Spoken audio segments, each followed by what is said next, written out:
Não há nada mais familiar ou misterioso. Nada mais impressionante em seu modo de agir. Nada cuja mecânica seja tão maravilhosa, cujos sentidos sejam tão apurados e cuja habilidade de compreensão seja tão assombrosa. Em uma fantástica viagem durante um só dia, estudaremos a fundo os milagres rotineiros do corpo humano. Hoje é um dia comum, mas extraordinário na vida da incrível máquina humana.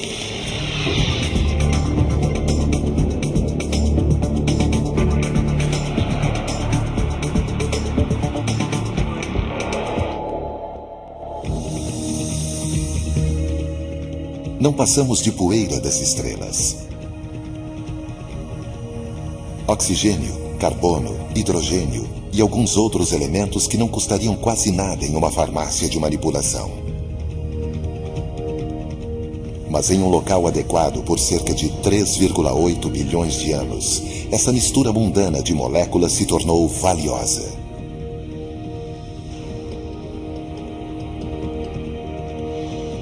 Há mais de 6 bilhões de seres humanos vivendo na Terra, e cada um de nós é o resultado da amalgamação de cerca de 100 trilhões de células microscópicas. Apesar de todos os humanos serem 99,9% idênticos, não há dois seres humanos exatamente iguais. Células, sentidos, músculos, ossos, coração, cérebro. Todos têm de unir forças apenas para nos acordar.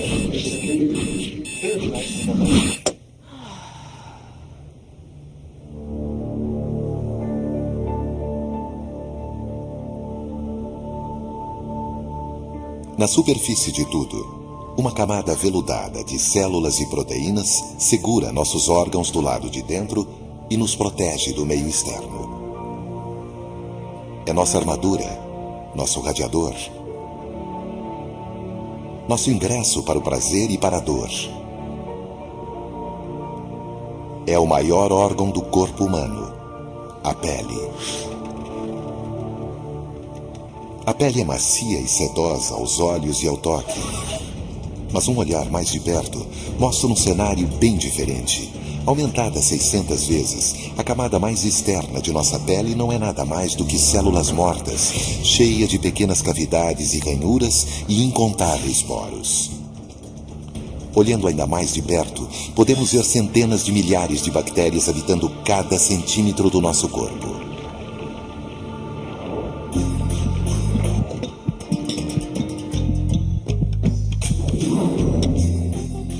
A cada segundo que passa, nossa pele morta é esfoliada.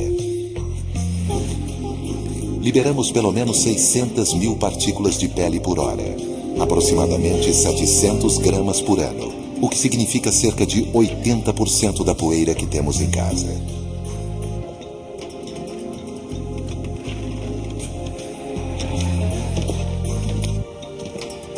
E há muita pele circulando. Se uma pessoa pudesse retirar toda a sua pele e colocá-la em um local plano, ela cobriria 1,70 metros quadrados. Apesar de seus poucos milímetros de espessura, ela pesaria cerca de 3 quilos. E estamos sempre produzindo mais. Um pouco mais de um mês, fabrica-se uma pele totalmente nova. O que significa que a pele não é completamente morta. Se olharmos mais abaixo da superfície da pele, encontraremos células se dividindo constantemente para substituir as células mortas da superfície. Quilômetros de vasos sanguíneos ramificam-se para os tecidos conectivos da pele, sem falar nas importantes terminações nervosas. –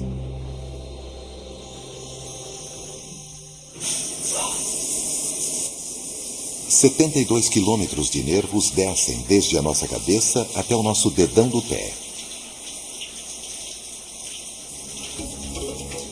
E vários deles encontram nossa pele.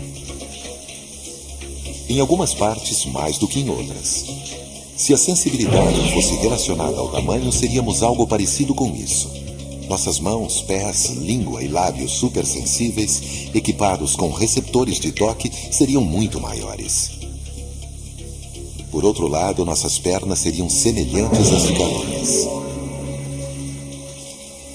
Mas, para nossa sorte, a sensibilidade não é a única função da pele. Ela é também nosso sistema de aquecimento e resfriamento, ajudando a manter a confortável temperatura de 37 graus centígrados e preservar nossa vida. Por sua rede de vasos sanguíneos, a pele transporta até 1/3 do sangue quente recém-bombeado pelo coração. Se ficar quente demais, esses vasos podem se dilatar para liberar o calor de nosso corpo. Mas às vezes, isso não é suficiente.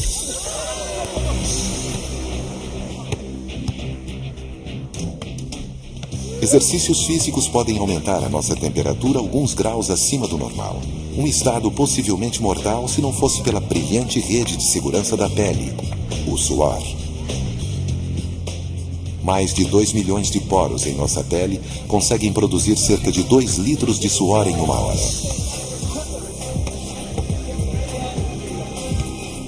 As gotículas aquecidas evaporam no ar, deixando o corpo refrescado. Limpos e penteados, nos aventuramos em um mundo barulhento logo pela manhã. Ao nosso redor, outras incríveis máquinas humanas saúdam o dia, todas de tamanhos e formas, cores e texturas diferentes. Mas de alguma maneira, todos possuímos a mesma pele. Embaixo da pele, cada um de nós possui quase o mesmo número de melanócitos, as células que injetam o pigmento escuro, a melanina, em nossos pelos, cabelos e pele, deixando-os coloridos. É apenas a quantidade de melanina que essas células produzem que determina se seremos negros ou brancos, morenos ou loiros. De um modo geral, quanto maior a quantidade de melanina em nosso organismo, mais morenos somos. É o mesmo componente químico que dá cor a um órgão sensorial muito diferente. Azuis ou castanhos, verdes ou cor de mel, eles são os órgãos sensoriais mais importantes que a incrível máquina humana possui. Nosso dia apenas começou e o grande milagre da visão já mostra o caminho.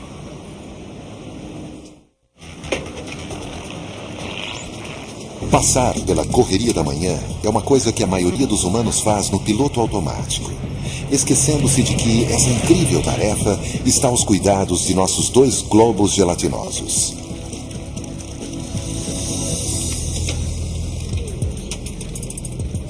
Os olhos estão posicionados na frente em nosso rosto por uma única razão. Olhando para frente e separados o suficiente para nos dar noção de distância, eles nos permitem focar e seguir qualquer coisa que desejarmos.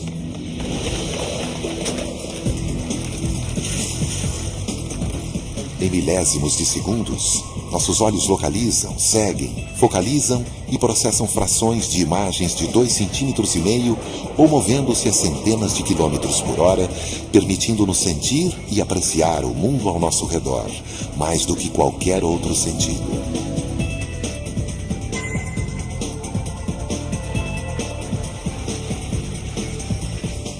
Eles podem ser a janela de nossa alma, mas a um nível não tão poético.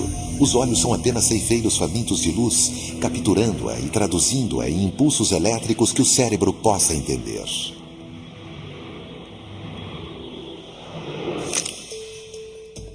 A luz chega primeiro à córnea. Essa camada transparente, que é limpa e lubrificada cerca de 10 vezes por minuto a cada piscar de olhos, recebe e direciona os raios de luz que entram.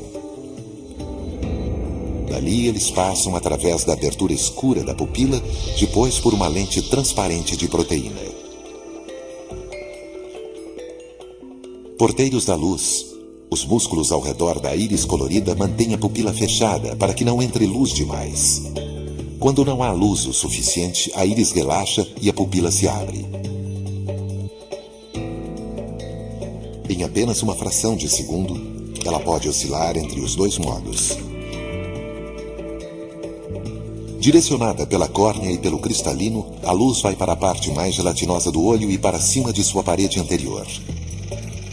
A retina, uma estrutura com cerca de 2 milímetros de espessura, é onde mais de 120 milhões de fotorreceptores convertem a luz em pulsos elétricos antes de processá-la e mandá-la para o cérebro. Numa atividade fascinante que consome cerca de 1/3 de nossa capacidade intelectual, nosso cérebro compara continuamente informações novas com as informações processadas segundos antes, as combina com o que já esperava e assim nasce a visão. Mesmo para aqueles que têm uma visão perfeita, o sentido da visão não trabalha sozinho na incrível máquina humana.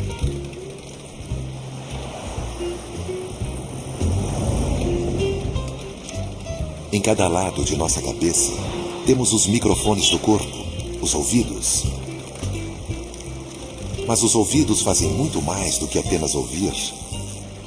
Eles nos dão equilíbrio, nos dizendo onde estamos em cada momento. Andar de bicicleta, pisar em terra firme, mergulhar, até mesmo aprender a andar, tudo isso seria impossível se não fosse pelo mecanismo complexo que há dentro de nossos ouvidos.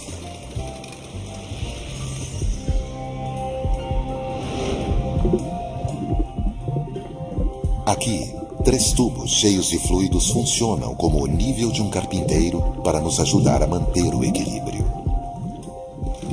Quando movimentamos nossa cabeça, os fluidos se movem, estimulando as células nervosas e orientando o cérebro em 3 dimensões: cima, baixo, direita, esquerda, frente e trás.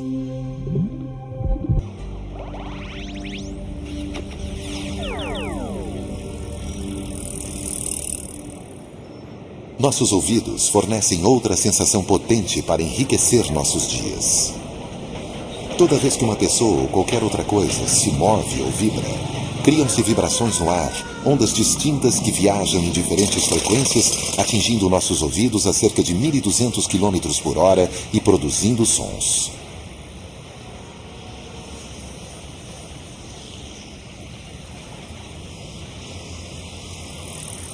Como radares, nossos ouvidos direcionam as ondas sonoras até o interior de nosso crânio. Nossos tímpanos vibram em sintonia com as frequências, movendo 3 minúsculos ossos, cada um do tamanho de um grão de arroz. Aumentando-se a imagem 20 vezes, podemos ver o ouvido ouvindo por dentro e por fora.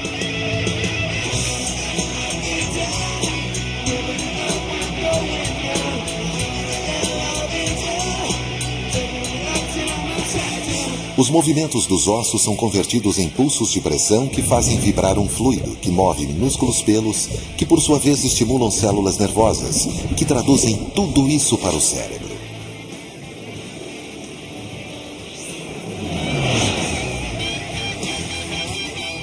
Um som, possivelmente mais do que qualquer outro, é música para nossos ouvidos. A voz humana. A voz é um instrumento incrivelmente versátil. Como vocalista do Aerosmith, Steven Tyler depende de suas cordas vocais para trabalhar.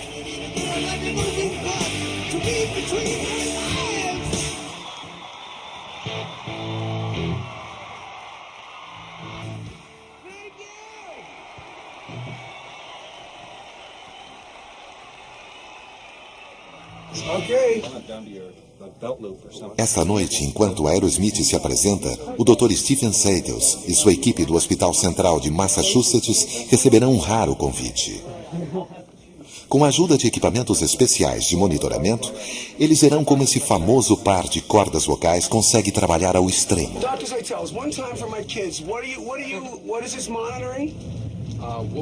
Vamos ver as vibrações na pele do seu pescoço, que vai captar a intensidade da sua voz, a potência da sua voz. the loudness of your voice. Thank you, Doctor. Okay.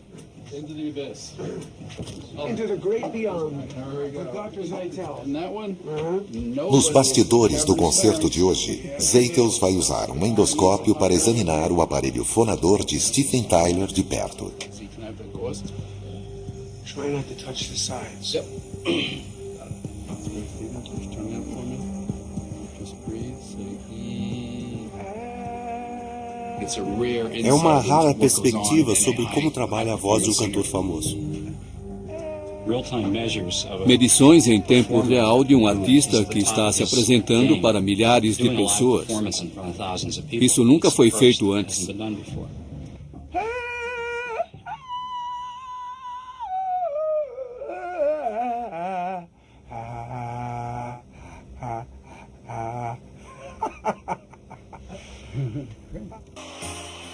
Agora, enquanto Steven Tyler se dirige ao palco, suas cordas vocais extremamente afinadas se preparam para entrar em ação.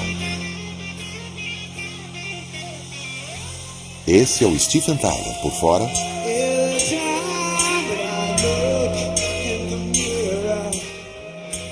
e por dentro.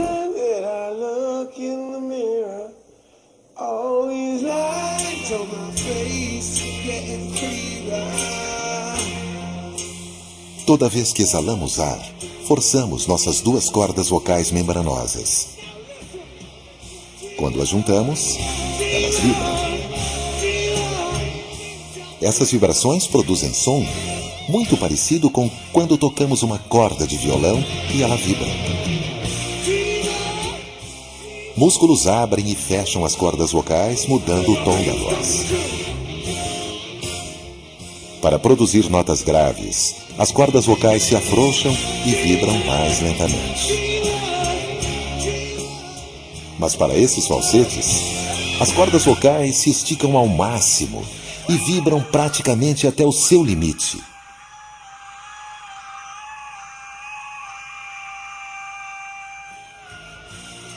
Um feito incrivelmente simples para as cordas vocais extremamente flexíveis de Steven Tyler. To go from, I woke up this morning on the wrong side of the bed, and all them things you're saying, and all them things I said, and it's in that voice. And then, of course, and I don't want to miss a thing is in that voice, and then Dream On is Dream On! And they've asked me before, how do you sing that song every night? Well, that's one of the easiest ones for me to sing. Go.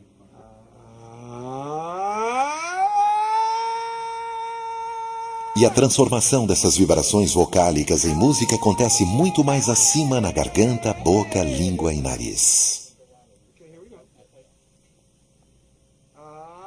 São essas estruturas que marcam a voz humana, o que distingue as vozes de pessoas como Steven Tyler das demais. Após cerca de 2 horas de ginástica vocal, os dados iniciais mostram que as cordas vocais de Steven Tyler tocaram-se mais de 1 milhão de vezes e se movimentaram o equivalente a mais de 10 quilômetros. E nada indica que a voz dele vá se desgastar tão já.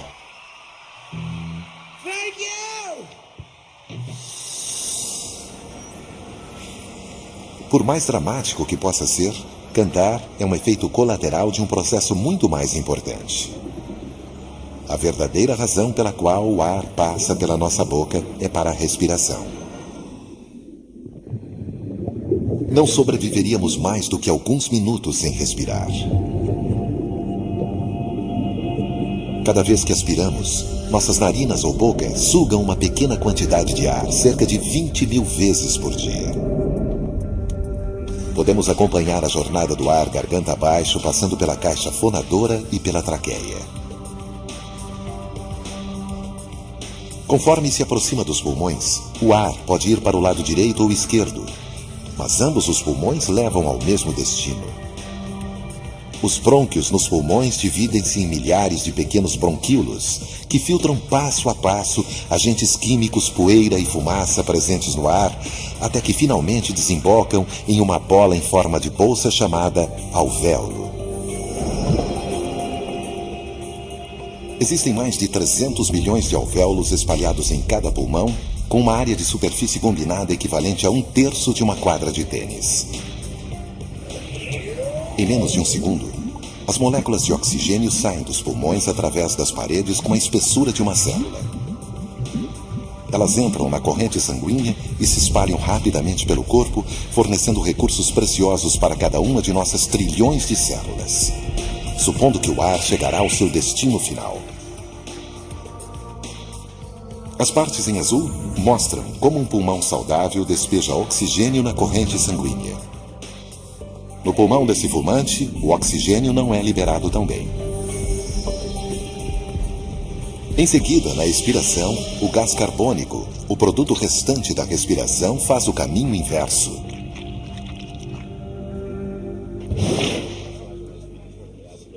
Mais uma aspiração, e nosso aparelho respiratório nos dá outro presente, cujos resultados podem ser prazerosos ou repulsivos. A cada nova respiração, nossas narinas podem distinguir até 10.000 odores diferentes. Alguns deles agradáveis, outros não. Eles podem acalmar, advertir ou nos deixar com água na boca. Mas a essência de qualquer aroma de um dia na praia ou de um pão recém-saído do forno é pura química. Acetato isobutílico, ácido vanílico e mais outros 300 elementos químicos diferentes podem, por exemplo, se juntar e dar ao chocolate seu aroma inconfundível. O perfume de uma rosa poderia ser chamado de álcool feniletílico. E quando o peixe não está mais fresco, ele tem um cheiro particular causado pela trimetilamina, um subproduto das bactérias que crescem dentro dele. Seja qual for o elemento químico, dentro de nossas narinas há uma pequena área com cerca de 10 milhões de células esperando para cheirar. Essas células têm cerca de 1000 tipos diferentes de receptores em sua superfície.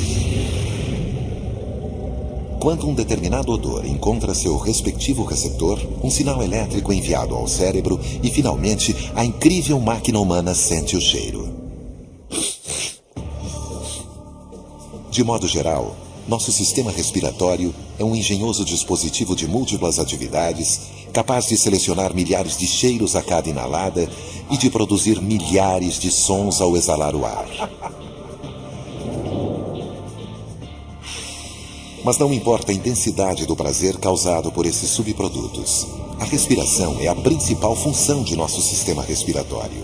Cada vez que respiramos, levamos oxigênio para nossas trilhões de células sedentas por energia e elas fazem o nosso coração bater.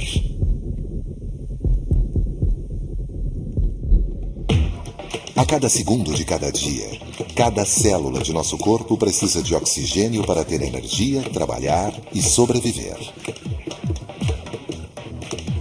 Cerca de 4 litros de sangue precisam percorrer 96 mil quilômetros entre artérias, veias e capilares. E um pequeno coração de cerca de 280 gramas tem a tarefa hercúlea de fazer o sistema todo funcionar. Tudo começa com uma batida que envia sangue fresco e oxigenado dos pulmões até o coração.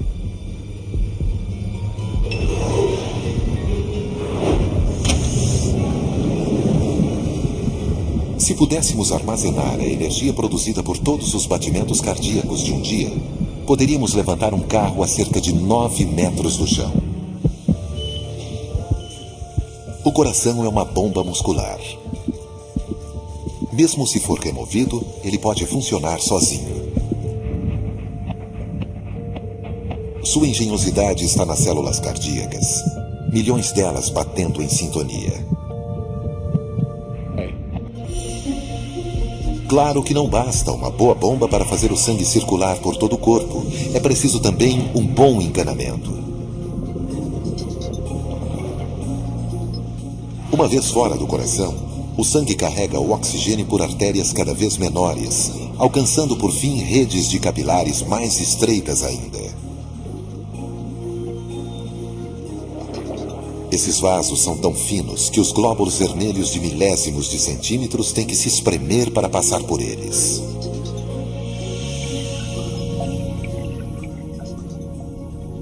10 bilhões de capilares estão espalhados pelo corpo. Assim, nossos órgãos e tecidos nunca ficam sem suprimento fresco de oxigênio. O gás carbônico e outras toxinas precisam sair, e as veias são importantes tubos de escape, transportando o sangue de volta ao coração e depois para o pulmão para purificá-lo. O sangue viaja por cerca de 97 mil quilômetros de vasos, o equivalente a mais de 2 voltas ao redor da Terra. Circula pelo corpo todo em menos de 1 minuto, a cada minuto de nossa vida. E às vezes, o sangue é bombeado mais rápido ainda.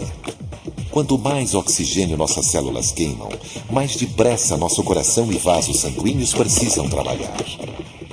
Quando comemos, o sangue flui para o nosso estômago. Quando corremos, para os nossos músculos. Mesmo quando lemos, mais oxigênio precisa chegar ao nosso cérebro. Mas esse líquido não carrega apenas oxigênio.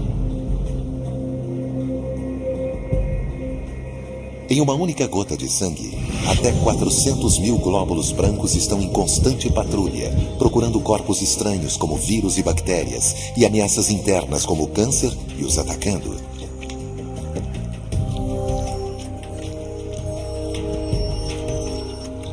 Infelizmente, nem sempre eles ganham. E quando isso ocorre, agressores como essas células de melanoma podem crescer descontroladamente.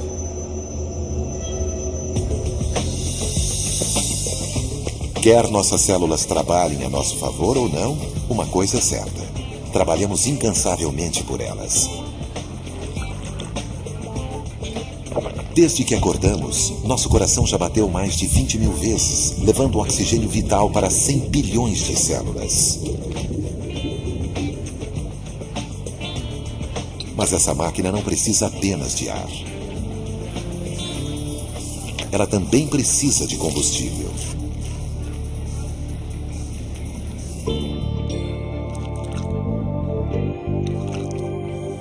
Toda vez que engolimos uma porção de alimento, inicia-se uma jornada para se extrair dele tudo o que for útil.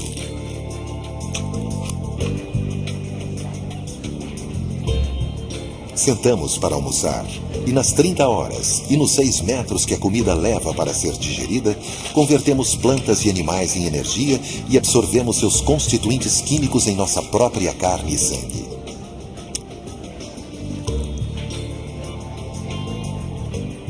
Carboidratos, proteínas, gordura, vitaminas e sais minerais, todos os nutrientes vêm do que comemos.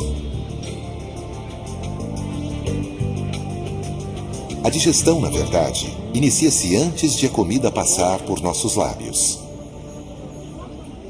Apenas pensar em comida já nos deixa com água na boca.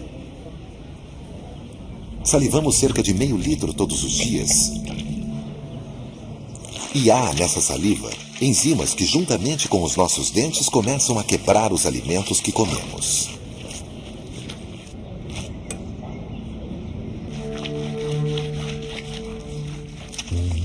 Depois que a língua leva a comida para dentro de nosso esôfago, ligamos o piloto automático.